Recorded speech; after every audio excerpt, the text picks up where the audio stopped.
Shalom, sahabat GACC yang diberkati Tuhan. Salam anugerah, salam pengharapan, salam dalam kasih Tuhan kita Yesus Kristus. Kami mengucapkan selamat merayakan Natal, kelahiran Tuhan Yesus Kristus. Bagi umat Kristiani yang memperingatinya, kita bersama-sama yang memperingatinya menurut kalender internasional tanggal 25 Desember 2022. Dan hari ini di hari kedua kita memperingati perayaan Natal kelahiran Tuhan Yesus Kristus. Biarlah damai dan sukacita Natal menyertai Bapak Ibu sekalian.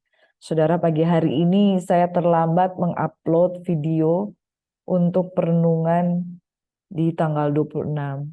Karena sejujurnya saudara, saya bangun terlambat. Biasanya setiap pagi saya itu bangun jam 3, jam 4 untuk mempersiapkan segala sesuatu untuk perenungan firman Tuhan dan kemudian bisa tayang di pagi hari.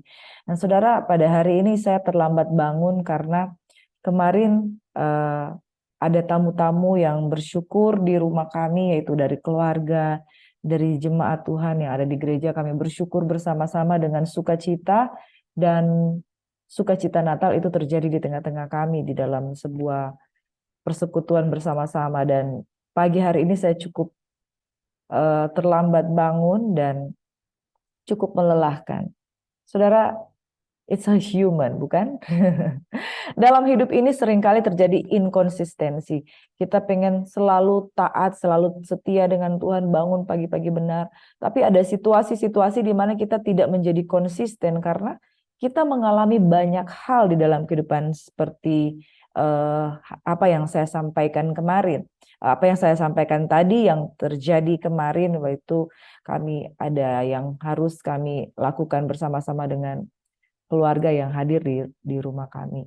Bagaimana dengan saudara? Apakah saudara juga memiliki kehidupan yang seringkali ada inkonsisten, tidak konsisten? Kita semua proses. Amin, saudara. Kita semua belajar dan kita mau hidup lebih baik lagi.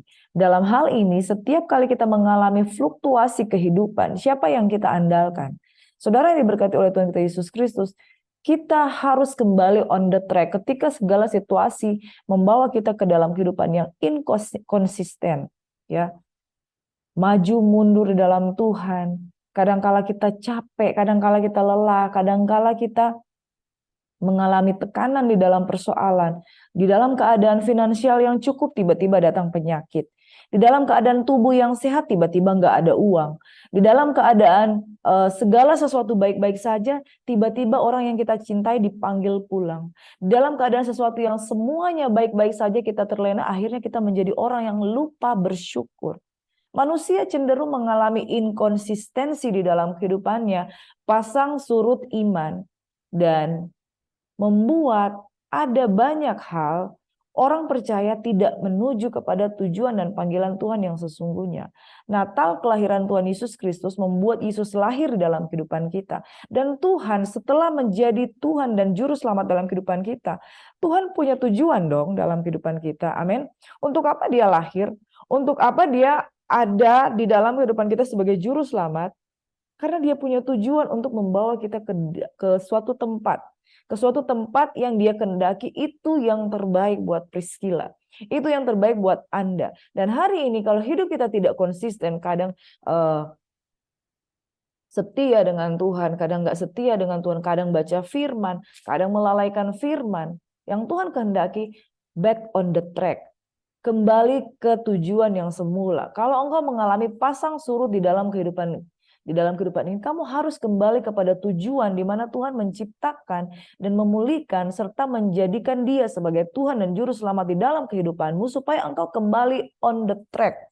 Sama seperti tujuan semula penciptaan, yaitu Tuhan punya tujuan untuk membawa kehidupan kita di dalam kehidupan yang kekal. Saudara umat Tuhan yang diberkati oleh Yesus Kristus, berapa banyak orang yang terputar-putar di masalahnya, mengalami inkonsistensi justru secara konsisten, ya, mengalami pasang surut yang terlalu konsisten sehingga terlalu up and down sehingga tidak mengalami tujuan Tuhan di dalam kehidupan mereka. Saudara yang diberkati oleh Tuhan Yesus Kristus, padang gurun Setiap orang mengalami padang gurun. Setiap orang mengalami padang gurun. Apa itu padang gurun, saudara? Padang gurun adalah situasi di mana sama seperti apa yang dialami oleh bangsa Israel ketika mereka menuju tanah perjanjian. Mereka berputar-putar di padang gurun selama 40 tahun oleh karena mereka tidak setia dengan Tuhan. Oleh karena mereka enggan hati terhadap panggilan Tuhan.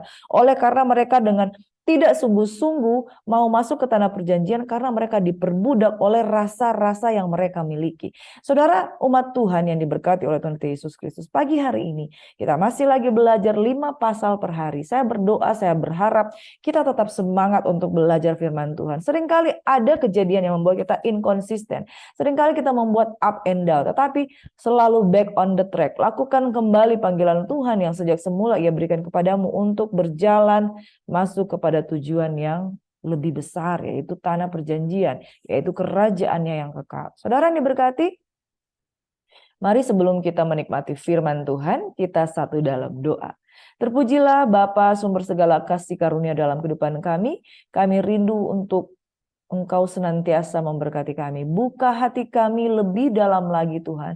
Untuk kami menjadi seperti apa yang Engkau mau. Di dalam nama Yesus Tuhan kami mau berdoa dan mengucap syukur sambut berkat firman Tuhan pada pagi hari ini. Dalam nama Yesus. Haleluya. Amin. Puji nama Tuhan, saudara. Sahabat GASIS yang diberkati. Sahabat GASIS yang diberkati, pagi hari ini masih ingat kita sudah di firman Tuhan di bilangan yang keberapa? Hari ini Senin 26 Desember 2022. I love Monday. I love today karena hari ini kita aktivitas di rumah saja. Saya sebagai hamba Tuhan, ya, saya juga selaku ASN di sebuah pemerintahan, tapi saya juga hamba Tuhan. Makanya setiap hari saya bisa menyajikan kepada saudara perenungan-perenungan. Dan saya percaya saudara juga adalah hamba Tuhan. Amin. Saudara adalah hamba yang dipakai Tuhan. Karena setiap hamba dari Tuhan itu selalu memberikan yang terbaik untuk melayani Tuhan. Bacaan 5 pasal per hari ini kita sudah ada di pasal 29 hingga pasal yang ke-33 dari kitab Bilangan. Saya memberikan judul pada pagi hari ini yaitu 40 tahun mengalami situasi padang gurun. Begitu bangsa Israel keluar dari Rameses, Mesir menuju ke padang gurun, mereka dituntun oleh tangan Tuhan yang kuat, tangan Tuhan yang besar, keluar dari Laut Teberau atau Laut Merah, mereka masuk ke sebuah daerah yang dinamakan padang gurun. Di padang gurun ini mereka berputar-putar dari satu tempat ke tempat yang lain. Sesungguhnya tujuan Tuhan untuk membawa bangsa Israel keluar dari Mesir itu langsung masuk ke tanah Kanaan. Itu tidak lama. Tetapi mengapa menjadi 40 tahun? Karena ada satu peristiwa di kitab Bilangan 13 ketika ke-12 pengintai itu turun untuk mengintai di tanah perjanjian. 10 orang diantaranya membawa kabar busuk, membawa kabar bohong yang membuat keengganan hati bangsa Israel untuk tidak mau masuk ke padang gurun. Mereka mengalami down, mereka mengalami ketakutan karena yang kabar yang dibawa oleh ke-10 pengintai ini adalah kabar yang mengkhawatirkan. Memang benar di sana ada orang-orang enak, ada raksasa, tubuh mereka seperti raksasa dan mereka akan dengan keadaan tubuh mereka yang besar itu tentunya membuat orang lain ketakutan. Tetapi ada 2 orang yang memiliki iman yaitu Yosua dan Kaleb. Sementara ke-10 pengintai lainnya itu ketakutan. Dan ketakutan yang mereka miliki mereka tebarkan, mereka sebarkan, mereka jangkitkan kepada jutaan bangsa Israel yang pada waktu itu. Sehingga mereka pun mengalami keengganan hati untuk masuk ke tanah perjanjian. Garis besar di dalam Bilangan 29 hingga Bilangan 33 saya akan bacakan seperti ini saudara. Persiapan angkatan baru bangsa Israel untuk menduduki tanah Kanaan, yaitu angkatan baru itu yang disebutkan adalah orang yang berumur 20 tahun ke bawah. Karena 20 tahun ke atas yaitu orang yang angkatan yang dari Mesir, keluar dari Mesir itu akan dihabiskan semua di padang gurun. Itu sebabnya Tuhan katakan 40 tahun engkau akan berputar-putar di Mesir sampai angkatan ini habis. Lalu angkatan yang baru itu akan masuk ke tanah perjanjian. Pasal 28 hingga pasal 29 itu berbicara tentang korban pada hari-hari raya. Pasal 30 berbicara tentang nasar kaum perempuan, di mana dikatakan bahwa nasar kaum perempuan itu ada otoritas di suami, ada otoritas di ayah. Dan kalau seorang perempuan bernasar itu pun bisa dibatalkan ketika suaminya membatalkan atau orang tuanya membatalkan jikalau perempuan itu belum bersuami. Dan jika seorang perempuan itu sudah bercerai, nasarnya pun bisa dibatalkan oleh suami yang sudah bercerai dengan dia. Selama dia masih terikat dengan suami walaupun sudah bercerai. Artinya otoritas kaum pria ada di atas kaum wanita. Itu sebabnya nasar seorang perempuan itu bisa dibatalkan oleh kaum pria yang berotoritas di atas dia. Pasal 31 pembalasan kepada orang-orang Midian. Pasal 31 juga di 25 ayat 25 hingga ayat 54 itu mengenai jarahan. Dan pasal 32 yaitu penyerahan daerah sebelah timur Sungai Yordan. Ini yang kita akan pelajari bersama dengan pasal 33 tempat persinggahan orang Israel di padang gurun. Nah, di pasal 33 ini kita akan membacakan bagaimana Tuhan memerintahkan Musa untuk mencatat. Jadi memang benar adanya kalau kitab 5 kitab Pentatuk ini ditafsirkan bahwa dicatat oleh Musa. Sebab di dalam Bilangan 33 mencatat daerah-daerah tempat persinggahan di padang gurun itu diperintahkan Tuhan kepada Musa untuk dicatat. Dan kalau tempat-tempat itu dicatat, untuk kita renungkan pagi hari ini supaya kita belajar apa yang terjadi pada bangsa Israel pada waktu itu, saudara. Penyerahan daerah sebelah timur Sungai Yordan itu juga kita akan bahas pada pagi hari ini. Nah, saudara yang diberkati, di pasal 33 ini akan mencatat daerah-daerah yang menjadi tempat di mana bangsa Israel berputar-putar selama mereka harus menghabiskan 40 tahun. Karena Tuhan berfirman, engkau akan berputar-putar di padang gurun selama 40 tahun karena angkatan 20 tahun ke atas itu angkatan yang sudah termakan kabar busuk dari ke-10 pengintai, itu angkatan yang enggan untuk masuk di tanah perjanjian mereka, dihabiskan di padang gurun. Jadi selama di padang gurun karena harus melalui masa yang Tuhan hukum kepada bangsa Israel, jadi mereka terputar-putar, mereka tidak bisa keluar dari padang gurun itu, saudara. Pada pasal yang ke-32 ada Bani Ruben dan Bani Gad.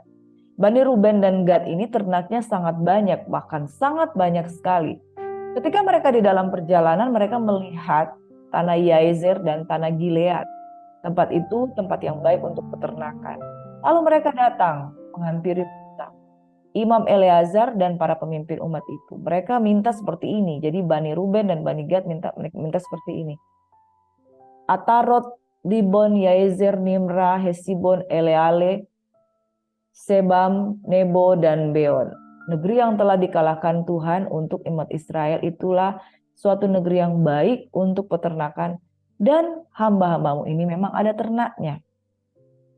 Lalu Bani Ruben dan Bani Gad itu berkata, ayat 5, jika kami mendapat kasih-Mu, biarlah negeri ini diberikan kepada hamba-Mu ini sebagai milik. Janganlah kami harus pindah ke seberang Sungai Yordan. Jadi mereka memilih untuk tinggal di tempat yang cocok untuk beternak karena ternak mereka sangat banyak. Mereka memilih untuk tidak masuk menyeberangi Sungai Yordan.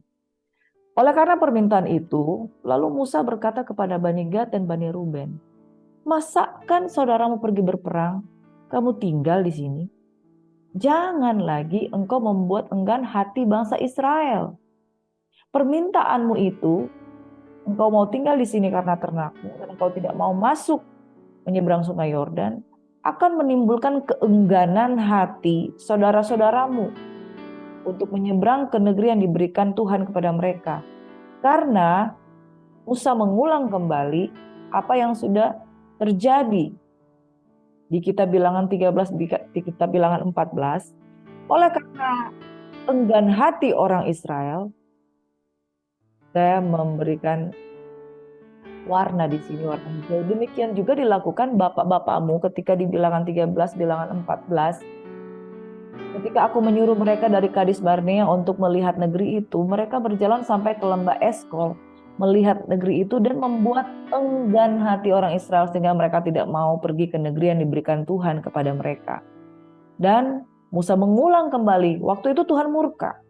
Dan Tuhan berkata, bahwasanya orang yang telah berjalan di Mesir yang berumur 20 tahun ke atas tidak akan melihat negeri yang kujanjikan dengan bersumpah kepada Abraham, Ishak dan Yakub, oleh karena mereka tidak mengikuti aku dengan sepenuh hatinya. Saudara, Tuhan bisa dikatakan dia adalah pribadi yang merasakan apa yang namanya tidak senang.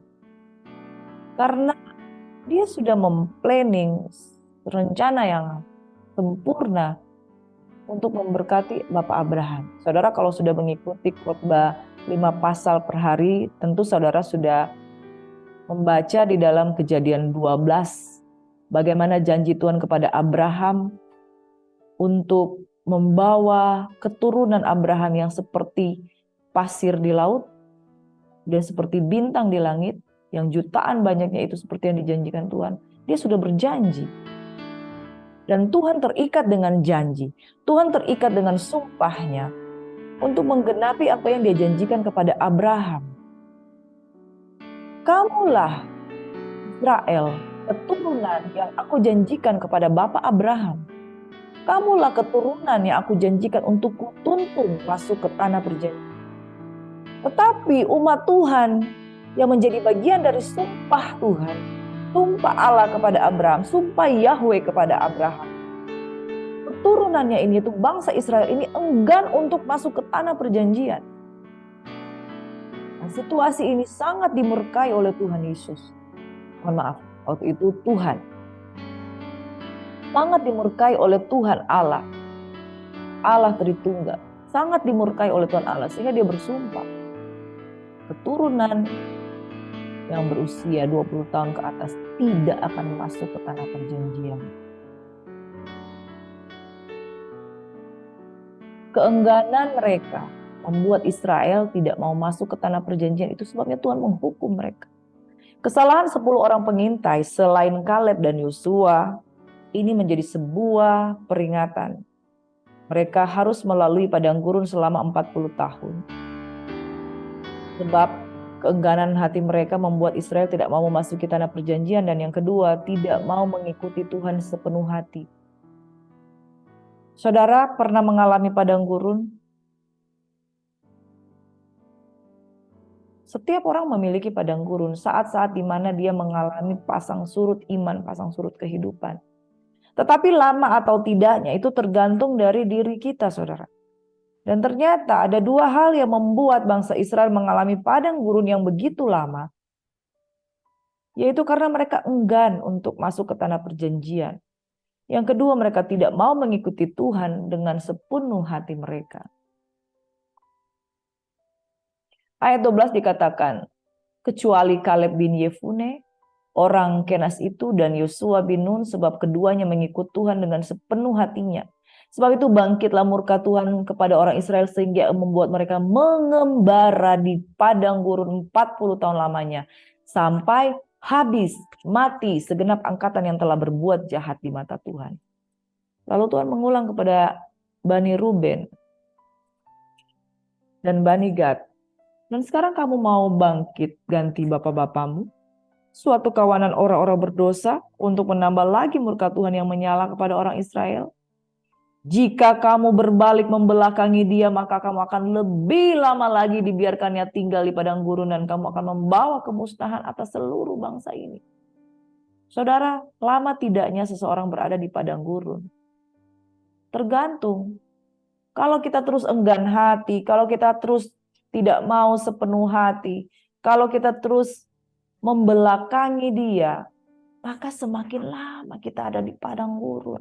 Mungkin saudara berkata, Tuhan, kenapa saya selalu tidak merasa Tuhan mengalami kehidupan yang Seolah-olah saya selalu ada di padang gurun. Tuhan, mengapa saya tidak sembuh dari penyakit saya? Tuhan, mengapa saya selalu berada di situasi dikuasai oleh hutang? Saya selalu ditinggalkan, selalu dikecewakan, mulai sayang diri. Saya ditinggal oleh suami, saya tinggal di anak-anak saya. Setiap orang memiliki padang gurun mereka masing-masing. Tetapi ada orang yang mengalami padang gurun seolah-olah padang gurun itu tidak pernah berakhir. Mengapa, saudara? Pengalaman di padang gurun bagi setiap orang itu ada hal-hal yang berbeda-beda, saudara.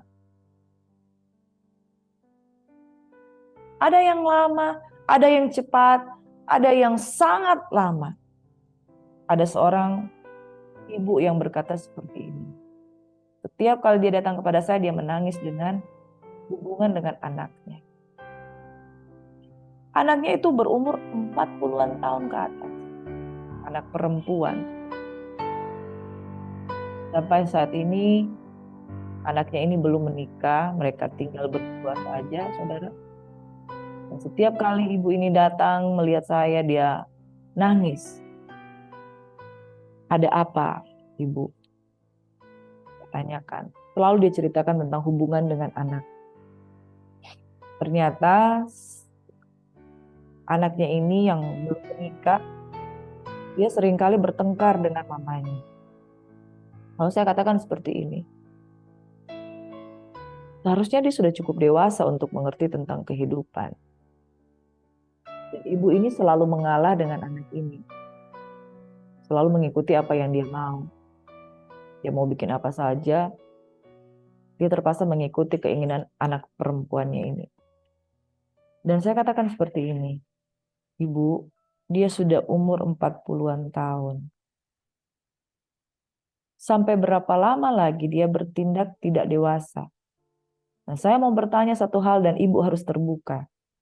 Apakah waktu dia masih kecil hingga dia bertumbuh sampai umur 40 tahun, ibu pernah mendidik dia, menegur dia dengan keras apa yang baik dan apa yang tidak baik? Lalu ibu itu berkata, saya tidak pernah marah kepada anak saya.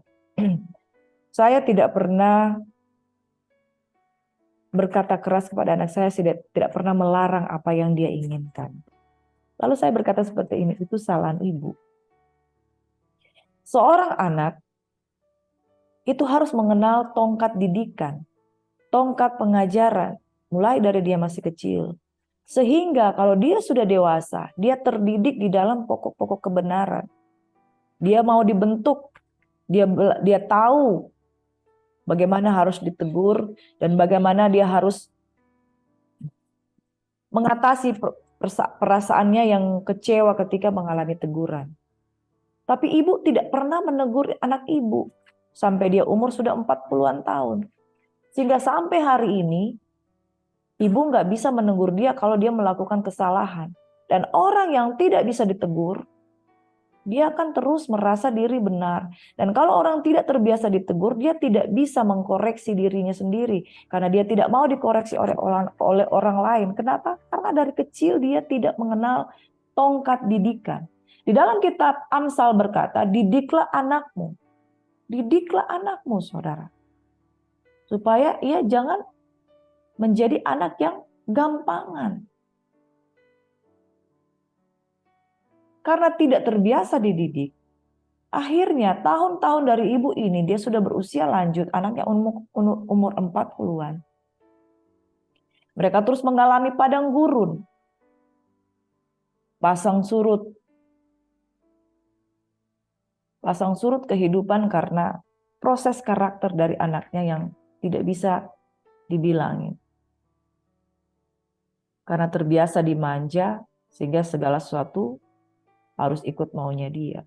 Nah, saudara yang diberkati oleh Tuhan kita Yesus Kristus, bangsa yang tidak mau dididik akan menjadi bangsa yang keras kepala. Dan semakin lama orang tidak mau mengalami perubahan sikap di dalam hidupnya, dia akan semakin lama ada di padang gurun kehidupannya. Dan tanpa dia sadar, wah, tiba-tiba shock, tiba-tiba kaget. Ternyata saya ada di masalah ini yang sama selama berpuluh-puluh tahun. Saya nggak keluar dari situasi yang harusnya saya sudah berkemenangan.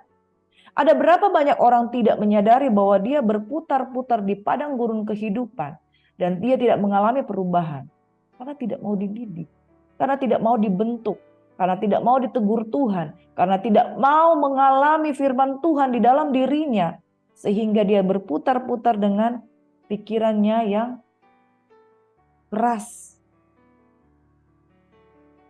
Lalu kemudian saya kembali ke firman Tuhan di kitab Bilangan yang ke-32 ini. Tetapi mendekatlah mereka serta berkata, kami hendak mendirikan kandang kambing domba untuk ternak kami di sini.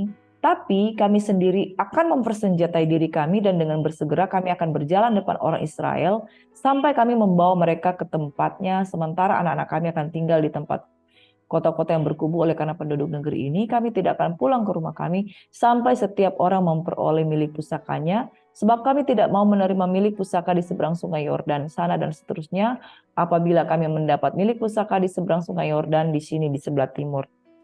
Lalu berkata Musa kepada mereka, jika kamu hendak berbuat demikian, jika kamu melakukan apa yang engkau ucapkan, kamu akan berperang dulu bersama-sama dengan saudara-saudaramu menyeberangi sungai Yordan, dan setelah berkemenangan baru kamu kembali ke tanah Gilead ini, maka sesungguhnya negeri itu takluk di hadapan Tuhan, dan jika kemudian kamu pulang, maka kamu bebas dari kewajibanmu kepada Tuhan dan Israel, dan negeri ini pun akan menjadi milikmu di hadapan Tuhan. Tapi jika tidak, kamu berdosa kepada Tuhan dan kamu akan mengalami bahwa dosamu itu akan menimpa kamu. Lalu dikatakan, oke, kalau kamu bawa bangsa Israel ini bersama-sama menyeberang, kamu boleh menduduki tanah Gilead. Tetapi kalau kamu tidak melakukannya, kamu tidak akan mendapat apa-apa dan dosamu akan menimpa kamu. Jadi peringatan ini diingatkan ulang kepada Bani Ruben dan Bani Gad. Sesungguhnya kalau engkau membuat enggan hati bangsa ini masuk ke tanah perjanjian, engkau akan mengalami nasib yang sama seperti bapak-bapakmu. Tetapi mereka berjanji mereka akan masuk ke tanah Kanaan, tetapi mereka tetap akan kembali ke Gilead di mana mereka dan keluarga mereka ada menunggu di sana bersama ternak mereka. Saudara yang diberkati oleh Tuhan Yesus Kristus, berapa lama waktu yang akan engkau habiskan di padang gurun tergantung bagaimana keengganan hatimu untuk masuk ke tanah perjanjian. Kalau engkau memilih untuk hidup di dalam perbudakan, kalau engkau memilih untuk tinggal di tanah, di padang gurun yang penuh dengan persoalan, engkau tidak mau berkemenangan, engkau akan tetap tinggal di sana untuk selama-lamanya. Bukan cuma 40 tahun, bahkan lebih. Saya seringkali menghadapi orang yang usianya sudah lanjut tetapi masih berputar-putar di padang gurun kehidupan dan mereka berkata, "Ibu, tolong saya, kenapa saya masih mengalami seperti ini?" Saudara, padang gurun itu adalah sebuah pilihan. Ada hal-hal yang harusnya kita sudah lepaskan supaya kita bisa berjuang dan masuk untuk berjalan terus masuk ke tanah Kanaan, tapi kita lebih memilih untuk tinggal di persoalan-persoalan padang gurun. Dan firman Tuhan katakan di dalam ayat 15 di Bilangan 32, jika kamu berbalik membelakangi dia, maka kamu akan lebih lama lagi dibiarkannya tinggal di padang gurun dan kamu akan membawa kemusnahan atas seluruh bangsa ini. Saudaraku yang diberkati oleh Tuhan Yesus Kristus, sahabat YCC. Lamanya padang gurun tergantung apakah engkau mau mencari wajah Tuhan atau engkau mau membelakangi Tuhan. Semakin engkau membelakangi Tuhan, semakin engkau akan lama berada di padang gurun. Padang gurun itu enggak enak, saudara. Tidak ada padang gurun yang enak, saudara. Padang gurun itu berbicara soal pencobaan. Padang gurun itu berbicara soal kekurangan. Padang gurun itu berbicara soal bagaimana kekeringan ada di sana. Kita harus menjadi pribadi yang berkemenangan sebab Tuhan yang sudah mau memberikan janji-janjinya bagi kita. Kenapa kita tidak mau klaim janji Tuhan? Seorang ibu yang anaknya sudah 40-an tahun sampai sekarang diproses di mana anaknya tidak mau dididik. Saudaraku yang diberkati oleh Tuhan Yesus Kristus, Tuhan berikan firman bahwa tongkat ajaran itu engkau harus memukul anakmu ya dengan cara yang berkenan kepada Tuhan, yaitu mukul dengan tongkat didikan. Ya, harus memperkenalkan tongkat didikan supaya kalau dia bertumbuh dia akan menjadi anak yang dengar-dengaran.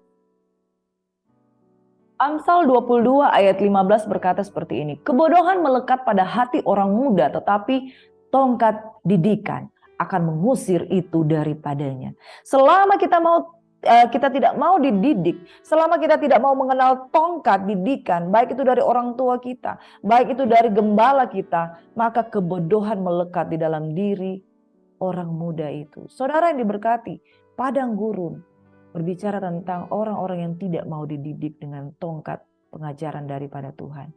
Israel terjebak di padang gurun selama 40 tahun. Yang harusnya mereka ada di sana. Tidak selama itu, saudara. Waktu perjalanan dari Mesir menuju tanah perjanjian seharusnya tidak selama 40 tahun. Tetapi karena Tuhan memurkai mereka di Mesir, di padang gurun setelah keluar dari Mesir, 40 tahun mereka berputar-putar di padang gurun. Di dalam Matius 2 ayat 13 hingga ayat yang ke-15, ada satu kisah tentang juru selamat, bagaimana orang tuanya yaitu Maria dan Yusuf, mereka pergi ke Mesir. Ketika Herodes mencari-cari Yesus, juru selamat yang dikabarkan oleh orang Majus itu datang mencari Mesias yang lahir itu. Kemudian Maria dan Yusuf lari. Di Matius 2 ayat 13 ayat 13 berkata seperti ini. Setelah orang-orang Majus itu berangkat, nampaklah malaikat Tuhan kepada Yusuf dalam mimpi dan berkata, "Bangunlah, ambillah anak itu serta ibunya, larilah ke Mesir."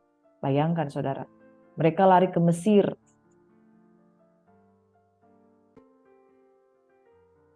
Mereka lari ke Mesir dan tinggallah di sana sampai aku berfirman kepadamu, karena Herodes akan mencari anak itu dan membunuh dia.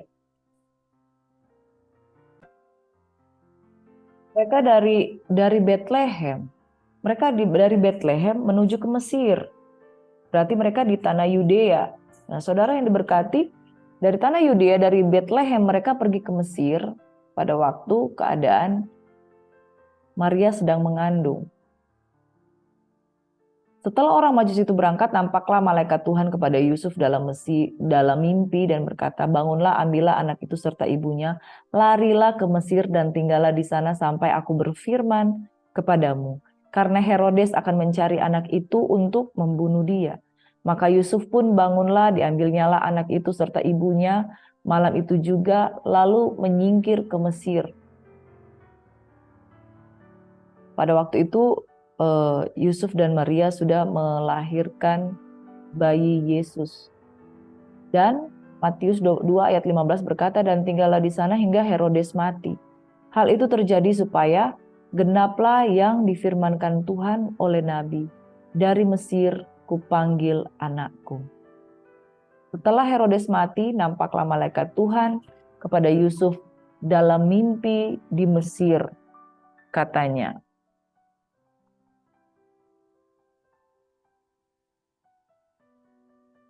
"Bangunlah, ambillah anak itu serta ibunya dan berangkatlah ke tanah Israel, karena mereka yang hendak membunuh anak itu sudah mati."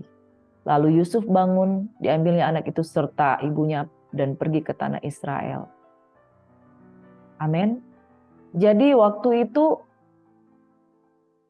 mereka dari Bethlehem diperintahkan Tuhan pergi ke Mesir pada waktu anak itu masih bayi. Dan Tuhan Yesus, dia kembali ke tanah Yudea. Tidak sampai 40 tahun, saudara. Tidak sampai 40 tahun. Nah, lebih lagi faktanya, saudara. Lebih lagi faktanya, kita akan baca di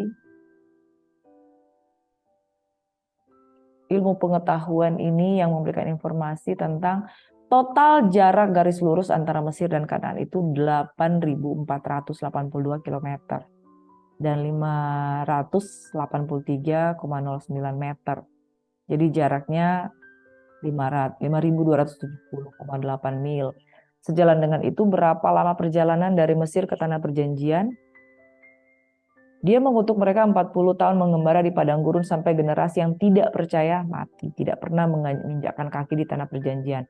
Di mana perjalanan sebenarnya harusnya hanya 11 hari. Berapa mil perjalanan bangsa Israel dari Mesir ke tanah perjanjian? Jika mereka berjalan dalam satu barisan dengan jarak 3 kaki antara mereka, jalur itu sendiri akan lebih dari 6 kali panjang total perjalanan. Lebih dari 1.300 mil. Itu barisan mereka.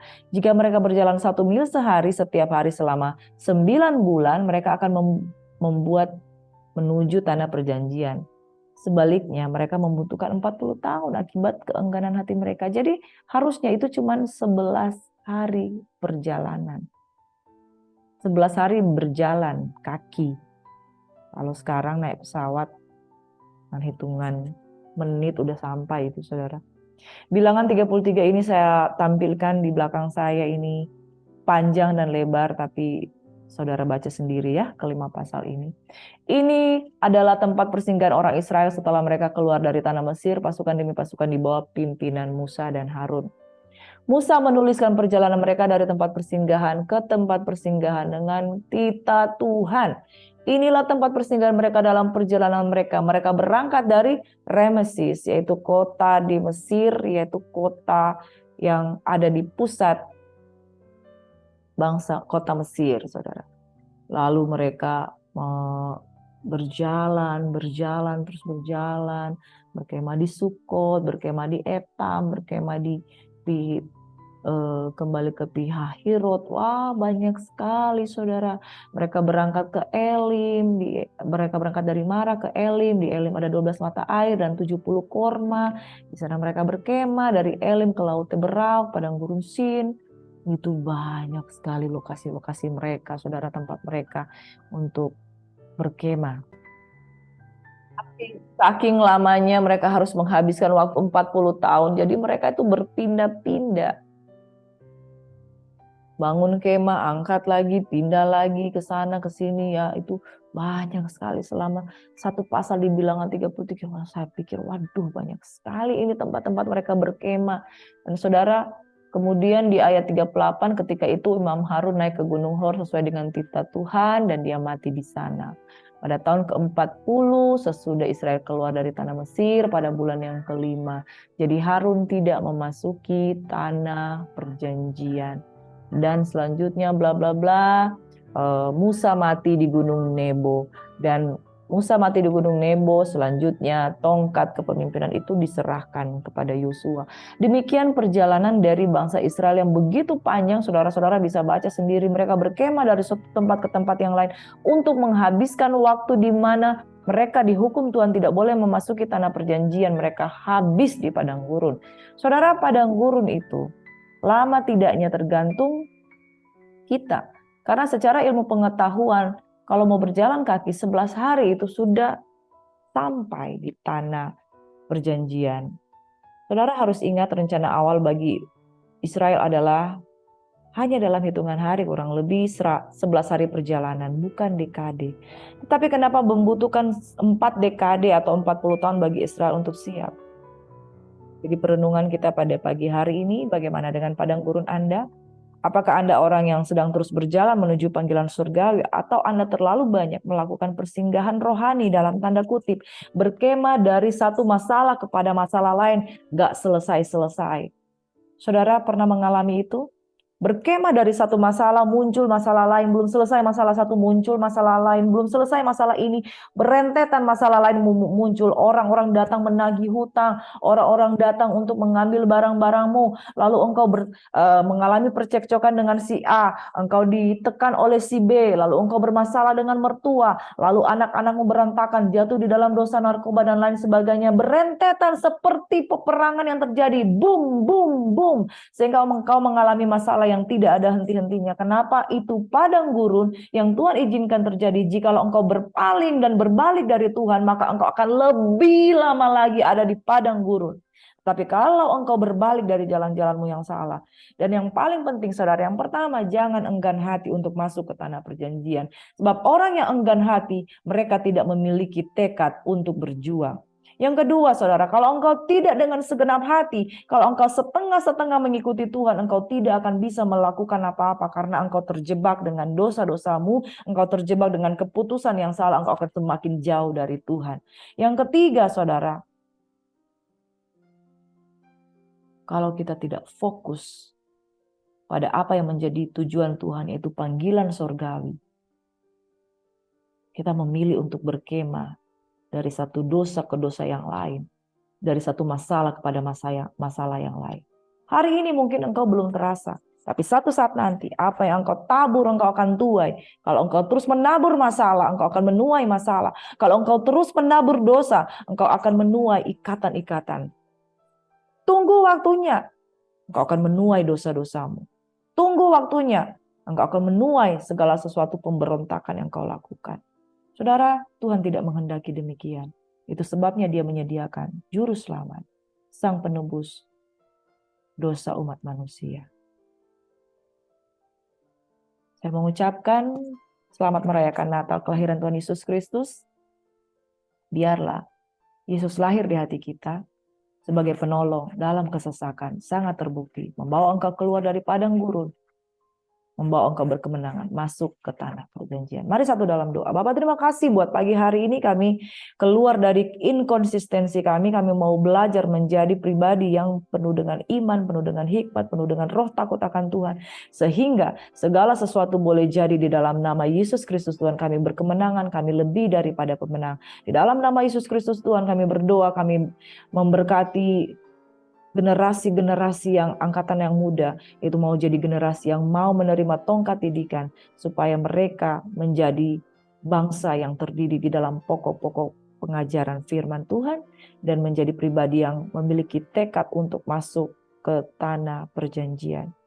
Dengan segenap hati mengikuti Tuhan, jangan enggan hati, tetapi memiliki iman untuk terus berjuang, berkemenangan, dan berkemenangan. Terima kasih Tuhan Yesus, Kau sungguh baik dalam hidup kami. Kami percaya didikan-Mu itu membawa kemenangan dalam hidup kami. Dalam nama Yesus kami berdoa dan mengucap syukur. Haleluya. Amin. Shalom, selamat beraktivitas. Selamat menyambut Natal, kelahiran Tuhan Yesus Kristus di hati, dan selamat berkemenangan. Tanggalkan padang gurun, jangan berpaling kepada Tuhan, supaya engkau berbalik dari jalan-jalanmu yang salah, maka Tuhan akan meluruskan jalan-jalanmu, membawa engkau keluar dari padang gurun persoalan. Tuhan Yesus memberkati. Shalom, damai sejahtera bagi.